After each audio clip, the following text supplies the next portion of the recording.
Well, Ted's an Kik is a very interesting company with 300 million registered users, maybe more now. This is what I read online. 40% of all U.S. teenagers are using this product. It's not WhatsApp anymore. It's the kids are using. I had to get my 16-year-old daughter explained it to me because I didn't know what it was. I'm very sorry to mention that, but it's a fantastic startup out of Canada. It's a unicorn, and they're doing a token raise. And I'd like to invite Ted to have a seat. Sure, Ted. Yeah, sit there. Yes. All right. And we're gonna have a little chat about Kik. So maybe you can start off with explaining a little bit about Kik for those who don't, maybe perhaps haven't heard of it. Most of them probably have. Maybe I'm just ignorant. But. Sure. So first of all, great to be here. I'm excited to be at the first European token issuance conference as well. So I started Kik 8.5 years ago. I'm founder and CEO. And Kik is one of the world's largest chat platforms. It's particularly popular in North America as a way for people to not just message their friends, but a place to go hang out and also make new friends. So unlike other chat platforms, on Kik, you get complete control of your identity. It's not based on a phone number or a social profile. It's just based on a username. So it's a top 100 app in the App Store, number 5 most searched for term in the App Store in the US, and pretty successful. And I think the other thing is we spent a long time thinking about how chat becomes a platform. So we were the first chat app actually in the world to launch a native API in 2011, first chat app in the Western world to launch bots in 2014. Fantastic. And the most interesting news is that we're we're going to have an ICO. Let's call it a token issuance, just to be politically correct these days. Something called kin tokens. Now, the idea of a token raise going into a community of this many people is absolutely a game changer, I think. And many of us in the industry are feeling this. I mean, for us, it's all about community. Community and the network, as John talked about, network value is what drives this whole token the phenomenon. So now we're talking about taking the concept of tokens and dropping it into this massive community of kids mainly, right?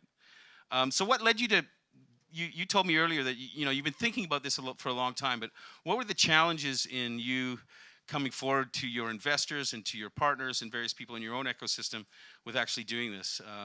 How long has it taken you to convince everybody to get on board, and what did you do to make that happen? Yeah, it's actually taken a while to get ourselves on board and convince ourselves. So this is actually something we started thinking about back in 2011. When we looked at the blockchain, what we realized was, for the first time ever, you could use it to guarantee the scarcity of a digital asset. So before, you could have a digital asset or you could have scarcity, but you could never have both. And now with Bitcoin, it's digital, it's easy to move around, but it's also guaranteed scarcity. There will only ever be so much. And we got really excited about that because we realized that it could represent a fundamentally new way to monetize a consumer community. Now instead of getting consumers together to show them advertising or getting consumers together to sell them physical or virtual goods, you could just bring them together, get them providing value to each other using a cryptocurrency to do so. And if you did that, the value of the cryptocurrency would go such that if you set some aside for yourselves, you could build something that was both open and make a lot of money. Okay, so that was back in 2011, but it was a crazy idea. And so in 2014, we launched something called Kik Points. Kik Points was a digital rewards program that we launched inside of Kik to see if we could build an economy inside Kik around a digital currency. Because our view was the fundamental, on one side Bitcoin was cool, but on the other side, for our point of view, is fundamentally flawed in that nobody was getting their paycheck in Bitcoin. So why would you get paid in pounds, convert to Bitcoin, buy something in Bitcoin, then they have to convert it back to pounds just to pay their employees? And so with Kik Points, it was really this idea of, could we get millions of mainstream consumers earning natively in a digital currency? And so that's what we did. We launched an economy. It started as, you watch ads, you get these points, and then you spend them on smileys, and then we built more and more ways to earn them and more ways to spend them, and got to a transaction volume 3 times bigger than Bitcoin's global transaction volume. And so this was sort of happening on one side, but it was still a crazy idea. On the other side, it's become increasingly difficult for us to compete with these bigger and bigger companies that are increasingly monopolizing digital services. They're the only ones that have the scale and data to do advertising effectively, and then they make everything else free. So as any other developer, even as Kick, top 100 app in the US, we don't have the scale or the data to effectively monetize through advertising, and we can't sell anything because these big companies have created this expectation with consumers that everything should be free. And so it wasn't until Fred Wilson is one of our investors. He invested in 2011. For those of you who know him, and I told him about this idea 18 months ago. I was like, listen, what if instead of like doing ads or trying to sell stuff, we built an economy? and this guy is one of the leading minds in cryptocurrency and blockchain. And 18 months ago, he was like, whoa, that's a big idea. Let's think about that for a little bit. But it's really when we saw Snapchat's S1 at the end of last year, and we realized that even they were struggling to compete with these big companies, and they had raised $2.5 billion at thousands of employees, that we realized that we had to find a way to change the game, and this was it. And so started with Fred. He sent me an email. He's like, it's time. And I was like, yes, here we go. And I knew once I convinced him and I together could convince everybody else. And so that's what we did. We've had investors who invested $120 million, billion-dollar valuation, most recently from Tencent, makers of WeChat in China. So it took some time, but everybody sort of looked at it like, hey, this is not only the best strategy, but this actually does feel like the only strategy. That's fantastic. So structurally, what has it done to your company, though? I understand you're creating a foundation as well, and you're actually going to open source everything. You're going to follow the typical route of an ICO in the sense that there is going to be a foundation created, and you are going to open source. Are you actually open sourcing your stack? I mean, your Kick is going to be cracked? So I think maybe two things. So first of all, why did we not just put Kick points on the blockchain? And then second, we can talk about sort of the foundation side. So when we got Kick points going, we realized, wait a second, if we just took Kick points and put it on the blockchain, this would be the most used cryptocurrency in the world, and that could potentially create a lot of value, and that'd be cool. But then what we realized, and this is where the foundation comes in, is wait a second, if we created something that had that much value, what if we put a big chunk of it aside to create a reward mechanism to get developers to join us to build out a much bigger ecosystem, an ecosystem that would expand beyond Kick, such that you're saying open source developers will get paid? What I think is open source developers, but it's any developer. Like, I think that's the big problem we have right now is, we're living in this world where we have basically 5 big services that all monetize through advertising, and that's all that exists. Because all the smaller guys can't find a sustainable business model. And so what we're going to do, and that's why we called it kin, which comes from kinship and family, this family of apps and ecosystem and developers working together, is say, hey, listen, developer, you want to build cool stuff for consumers, whatever you want to do, but you're having trouble monetizing as well. So if you come work with us and you accept kin inside your application as a second or third or fourth place to earn and spend kin, you'll be helping us grow the economy.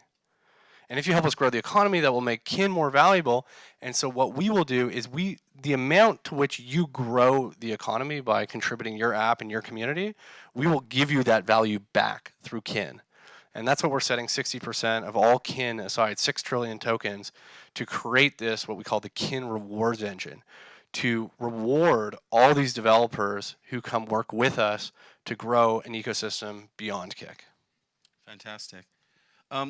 So back to the domicile issue, and are you actually doing a foundation in Switzerland, or is that I'm just curious about that side. Maybe it's something you don't want to reveal, but let's move on to the American investors. So, I don't know. He didn't answer it the first time, so I'm not going to push him, right?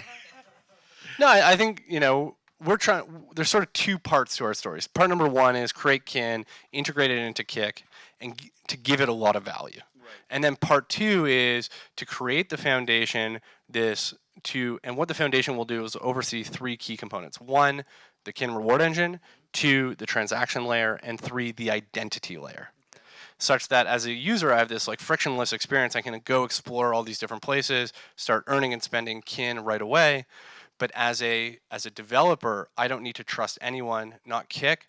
And ultimately, our goal is not even the kin foundation. Those 3 pieces would be completely decentralized. Are you and seeing a DAO in the future of some kind, or a DAC, or? Well, so I think it's our view of this is actually pretty simple. There's just three parts, like a transaction layer that can be done fully on chain one day. You know, we can talk about that. There's big scalability challenges there. It's an identity layer. You know, there's lots of open source decentralized identity protocols today, and then it's the kin rewards engine. Are you going to base your coin on ERC20? You going with Ethereum? We are, yeah. So you're not creating native. What about the challenges of the SEC and the whole issue? I mean, you guys are not a lot of we don't see a lot of American ICOs. It's all happening. A lot of it's happening in Europe at the moment.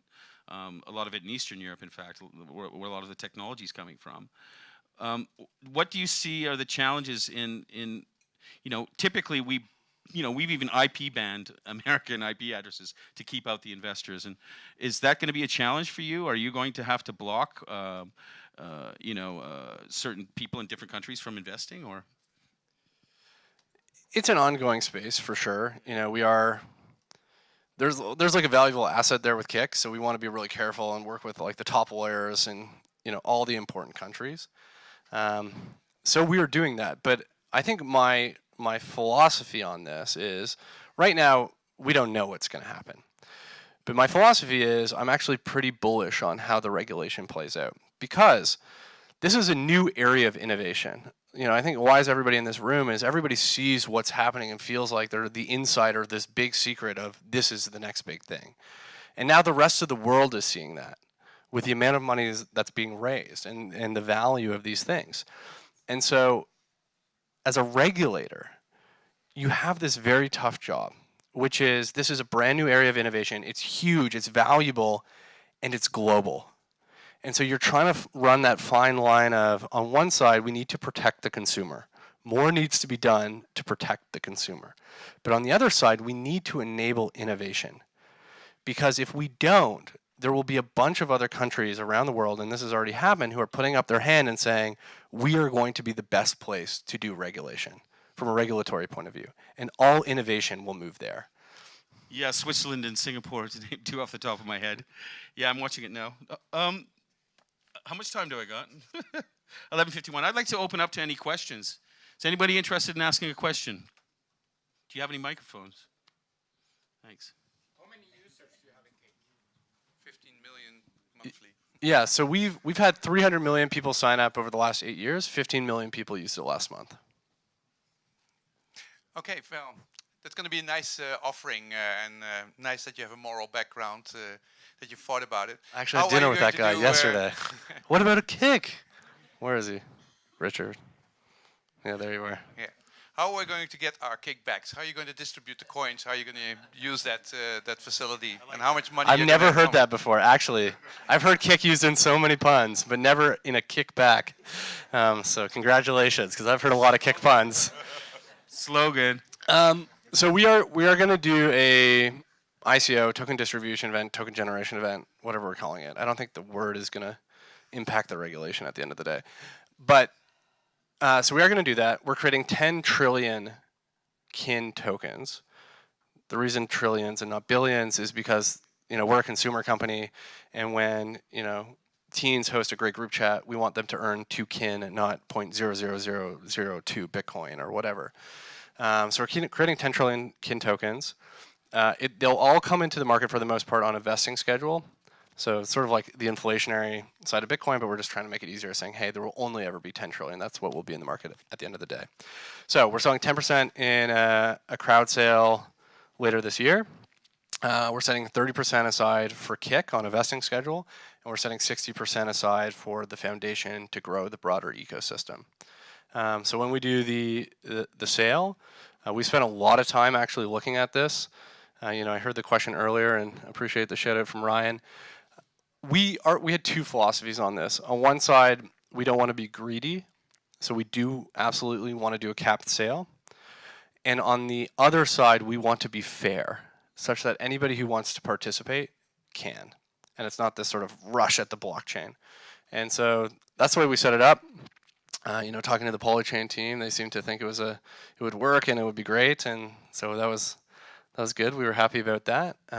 So we'll be doing that later this year, and we want as broad support as possible. You know, we see some of these ICOs where it's like, one, you guys were so greedy, and two, like 200 people got it all and we all hate you now. Like, we want to do the opposite of those two things. Yeah, you got to build community. That's most important. Listen, guys, sorry I've got to wrap that up. Thank you very much. Big round of applause for Ted. Thanks.